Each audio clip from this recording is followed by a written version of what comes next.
From Highway 40, again, this is very similar to what you saw. I am remiss by not mentioning cat barns and snowmaking over on this side, so direct access to the mountain, as well as the initial phase of workforce housing. So again, here is, you'll see the retail in orange coming all the way through here, another retail core flanked by residential, recreation a little over 60,000 square feet, phase one of that recreation 48, and then the balance, which is hopefully a either branded or non-branded aquatic center. Here's a perspective from Deer Valley's side. So if you were a skier at Deer Valley, this is where you come down into the village. From your skier's left, you have the 5-star hotel, flanked by branded condominiums. You have the day skier hotel, flanked by branded condominiums. You have your day skier services, as well as retail. You have your Maida Hotel or your Conference Center Hotel in the back. And then from a pedestrian standpoint, you flow down to residential. Right adjacent to the public parking is the recreation facilities, and then additional condominiums and townhomes. Just to reiterate, we do have some lots anticipated along the mountainside, but we're working on those with a gentleman named Gage Davis, who's really designed a lot of resort communities.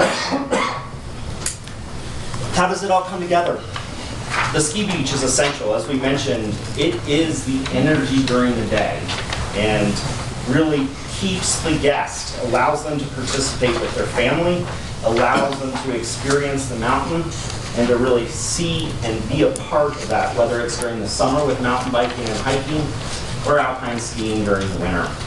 At night, it really shifts, and you'll see this in numerous ski resorts.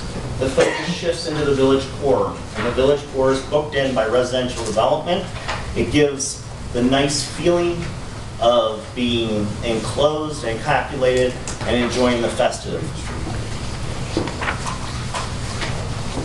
Most importantly, one thing we cannot forget about is a lot of people travel to Utah or live in Utah to be connected to nature. And with recreation, the connection to nature is essential. And so we have worked hard with LDG to create a recreational master plan.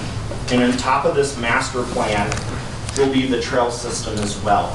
And so what they've really outlined here, and again, we'll get you a blow up here because it's hard to read, you have an outdoor play area, ropes courses and fields and areas flanking to the left side of the village. You have the recreation facility just adjoining that. You have its paths winding through the village core, creating its pedestrian. You have your ski beach for your amphitheater and your trials events on mountain biking. And then you go over to like tower features for your ropes course. It's important to us to integrate this and make sure recreation is key. And all of these items have been, whiteboarded or going through the process to ultimately see what sticks. One of the things, and Extell is based out of New York, that is key to this development in its initial phases is a large portion of the recreation facility.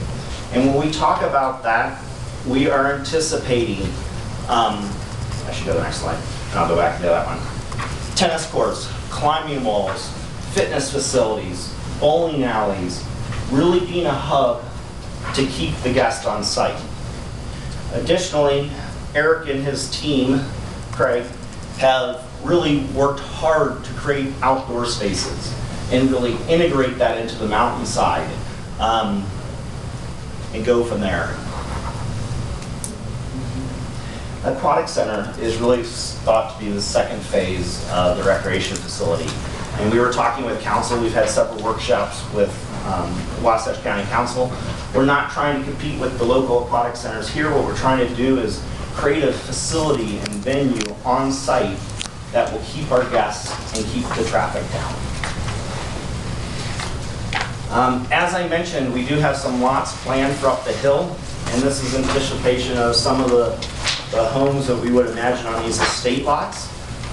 Estate lots are important to us. There's no secret about it. They allow us to recoup the initial equity back quickly. And also, from a vertical construction standpoint, it allows a place for a family, or really a group of families, to come together and be a part of while they're spending their initial capital to develop. So, we will plan on certain lots and aspects from the estate home. There's no secret that there are substantial numbers of ERUs in Wasatch County and Summit County. This slide is representative that there's 19 active projects. You'll see them in red up here, a little over 5,000 active ERUs, barring ours. And that doesn't include the Canyons Village, the Park City parking lots that Vail has put an RFP out. I can't remember the last one. Treasure Mountain. So it's important to us to differentiate ourselves. We anticipate being a village. We anticipate being an alpine and Nordic village along with a year-round resort, and working on partnerships with groups out there such as Tuhey and others to really figure out the components we don't own, such as golf. How does this affect this commission? We will be submitting a master plan amendment. As I mentioned, there's a current application with the county, and currently there's 3,292 ERUs in that application, 351,000 square feet of commercial and zero workforce housing. When we come back before you, we'll be preparing the constraints analysis so that you can see what we're providing forward. We're looking to put forward to you the ERUs we believe are outlined in the JSPA, as well as certain components on the mining density. So I think you'll see a reduction in the number I just talked about, and you'll see how those conform to the JSPA and the models that you have approved and put forward for developers to use as a guideline. I'm going to turn the anticipated timeline over to Michael. As we mentioned, there's a plethora of studies we're getting done. We'd rather do the homework up front and make sure you have the information, and he's going to run through this timeline.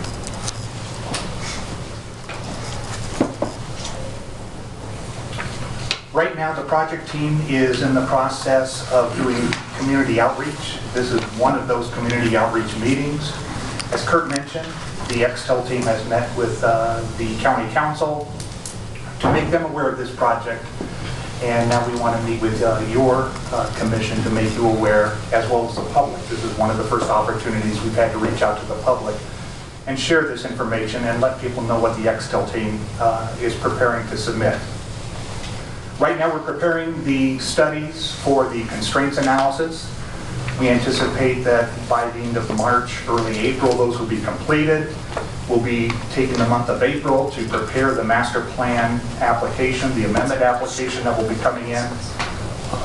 And based upon the county schedule, we anticipate a hearing before your commission in June, and then another hearing before the county council in July.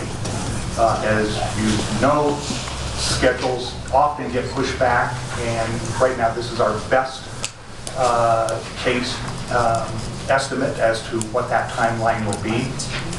If there is, for any reason, a delay, we'll be sure to let you and county staff know so you're aware of where the application stands, and you can anticipate when that application will be coming forward to your commission. Thanks, Michael. We're going to wrap up here, and as we wrap up, we'd love to take questions and talk with the commission here. It's the commission's decision if they'd like to allow the public to do that. We are here as a resource for the commission, so we'll defer that decision on to you. What we're looking at is not only are we looking to submit a master plan amendment to this commission as well as council, we're working on some efforts on site that we can run in parallel with. So in May, we're looking to work on a voluntary cleanup program. So there are some environmental elements that have been out there for numerous decades, and we're looking to clean up and ensure the site is receiving of our guests. We have issued with the Department of DEQ and DERR, which is the state of Utah. We've issued one site characterization, and we're about ready next week. Brooke and her team are issuing the second site characterization.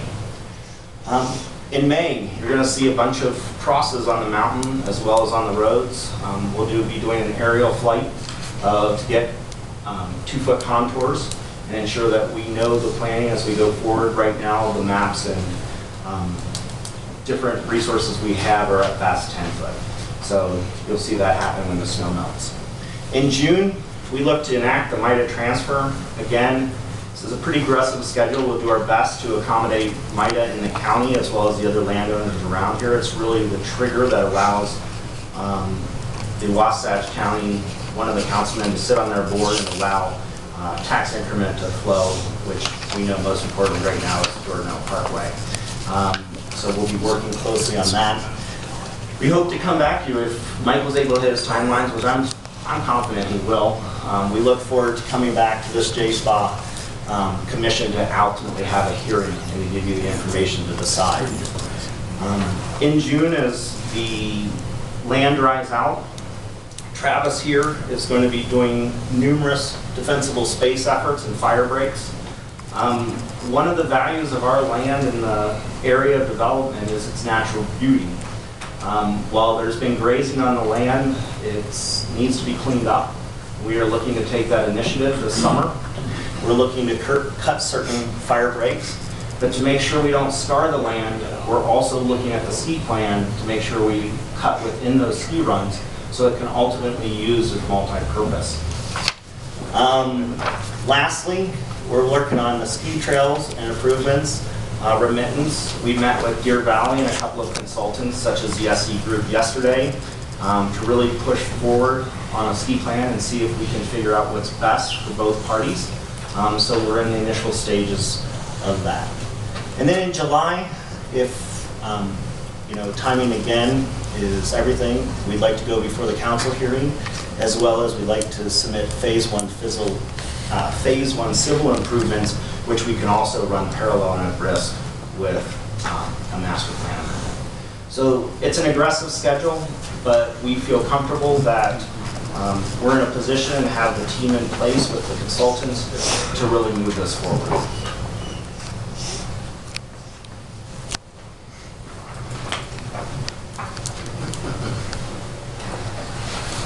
Didn't expect the comment sign list, but come on. Yes, we're finished. So. Commissioner, question. I've got a question. Are you looking at submitting the full west side as part of this amended application, or are you looking at just submitting the left border area? We are looking to submit what we call the Mayflower component. We will not submit anything to this commission related to Blue Ledge or the MIDA Hotel. We will look to at least have the conceptual design and density constraints for anything we have going up the hill, such as lots. The other component that's important to this is the ski improvements. They need to be decided and at least inked by the time we come forward to make sure that the plans work. Okay. And then the other question I had was related to the day-use beach. You're interpreting the day-use beach as being part of the ski resort. And originally in the plan that was associated with the lake. Have you had any conversations with the state park? We have not sat down with the state park yet, and that was tongue-in-cheek. We hit 3 out of 5, and then that was before. So. But you're planning on doing that at some point, or? Yes. Okay. It's beneficial for our guests, and whether we have, the boats or the paddle boards or, a private beach, it's there.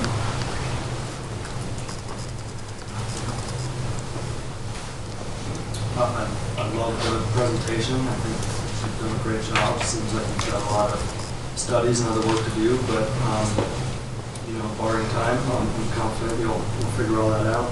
I'd like to know a little more, if you have anything to share, on your ideas for housing in the receiving zone that was mentioned, just to kind of a rough idea what that means.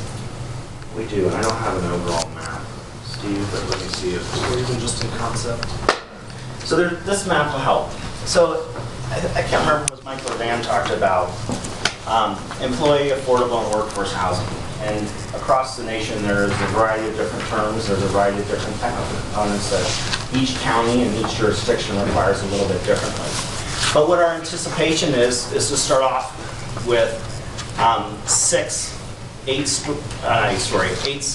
unit apartments over here with surface parking. We also anticipate having over here a variety of lots that would be reasonable for locals to own. And then as part of that, we also have over here what we're calling mining lots and townhomes, also targeted to more of the local market. When you talk true affordable and workforce housing, we'll nestle it here. There's numerous reasons, and the research we've done and actually experienced is these individuals want to be within walking distance of the village, but they really don't want to live where they work. There is definitely a distinction of living within there. We believe this allows them the ability to commute outside if needed, but also put some core to the recreation facilities and the area that really separates them apart. We have plenty of land. We're fortunate. It was a 2,300 acre acquisition. A little over 70 acres is being used or anticipated, at least for the development footprint. I'm not meaning the footprint under the building itself, but the overall pod. So we have areas flanking everywhere from over here, here, and here, anticipated for potential for workforce or affordable housing. This is different than the original application. So while we plan and anticipate bringing you a reduction in ERUs, the original application had workforce housing across the street. There was nothing wrong with that. The owner at that time had land on both sides. It made a lot of sense. We're looking to bring that back in, but you will see an increase as that is added back in. And right off the bat, it's slated for 95 units. Did you tell me approximately how far it is from that workforce housing up on the bench down to the village quarter or the rec center? Do you have any idea how far that is? Okay. So it's right around a quarter mile. Okay. How did you arrive at 95 units as opposed to 85 or 105? Right now, it's a calculation based on the anticipated ERUs that we're bringing forward to you, and it would meet the county's need to not exceed. How does that number correspond to how many workers will be employed there on a daily basis? We'll have to go through those numbers, and that'll be part of the constraints analysis, and we'll bring them forward to you. I think we'll be very interested in workforce housing. That's one of the big issues we've had all along this project. Traffic generates housing. Where people live is so difficult for workforce housing. People to find places to live. And Doug, as we go forward, our goal is to provide what's fair for this project. Obviously, a lot of times projects are asked to do solely their lift. That's one of the reasons we're willing to be a receiver site. A lot of developers would rather pay the fee in lieu. We're committing to build. So as we go forward and walk through that, that'll be a key discussion part that we have. We're real receptive to build. Yep. Is there room to expand that number, increase that number? Yes, substantially.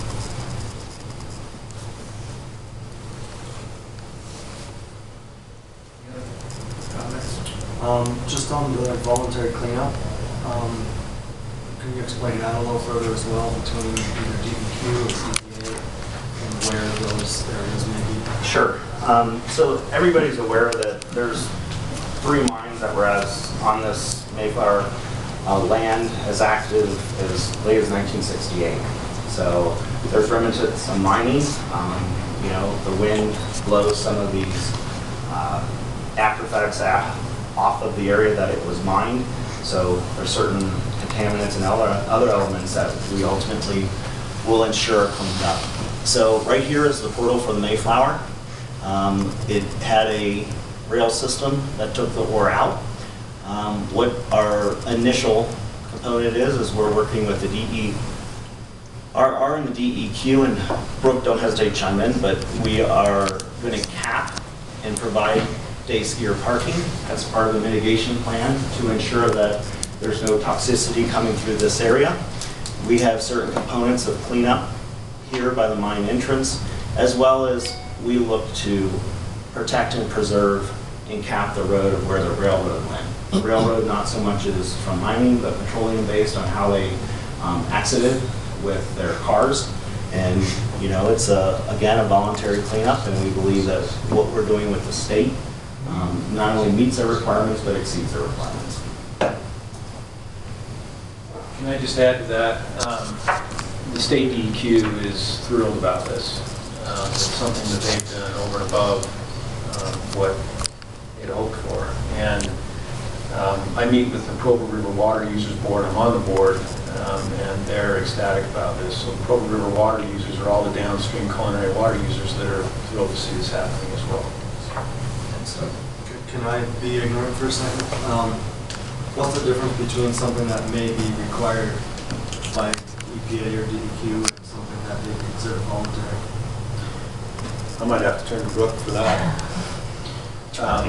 Yeah, I think there would have been some requirements on this. I think what Extell's done is said, we're going to come in and we're going to clean this up without having to go through all the requirements and you having to basically browbeat us into doing it. I'm assuming, but.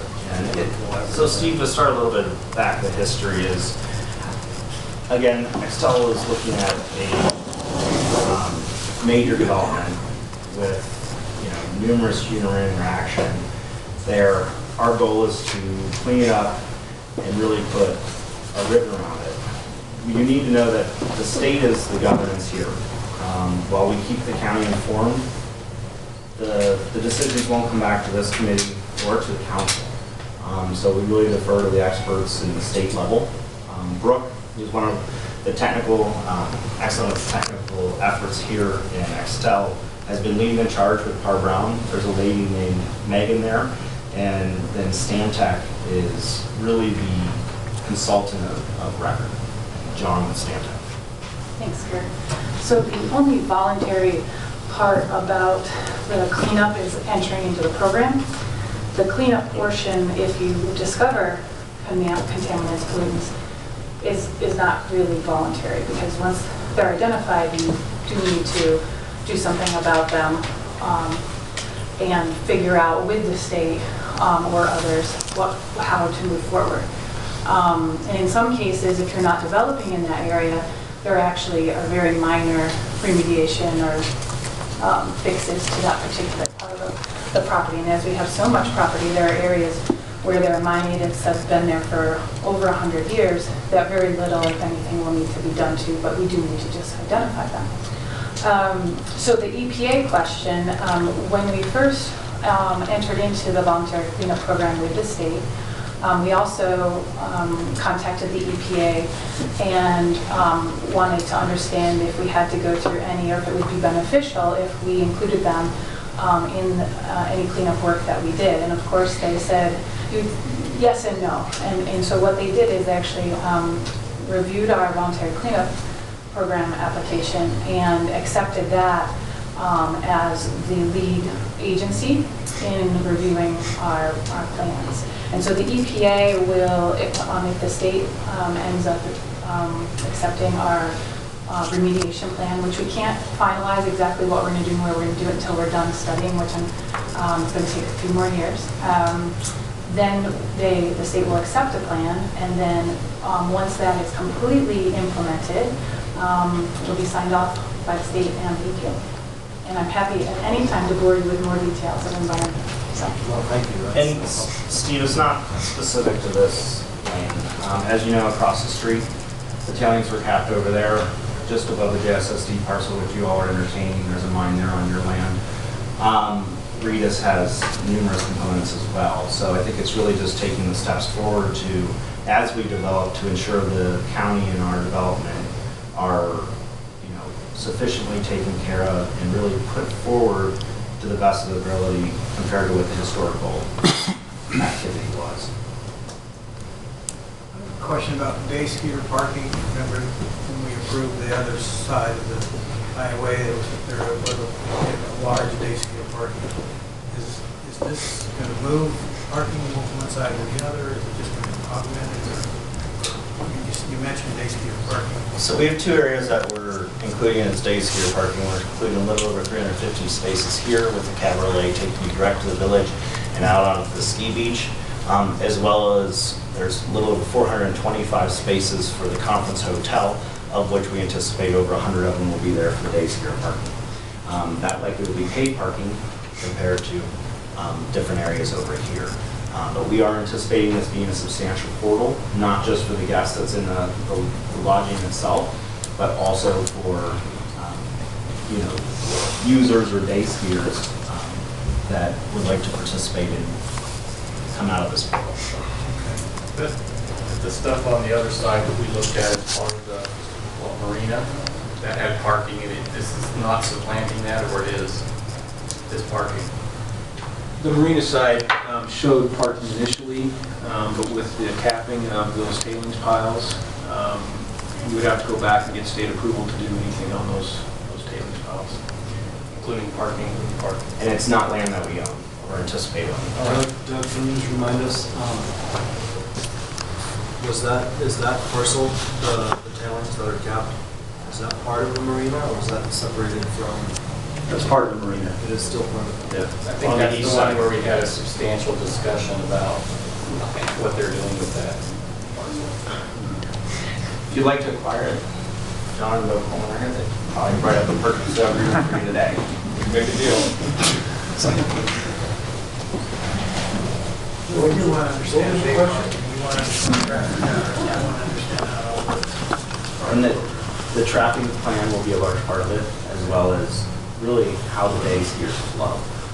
Because it's essential not only from the drop off for kids and the integration of the ski school, as it is as much as adults moving up and getting on the left as well.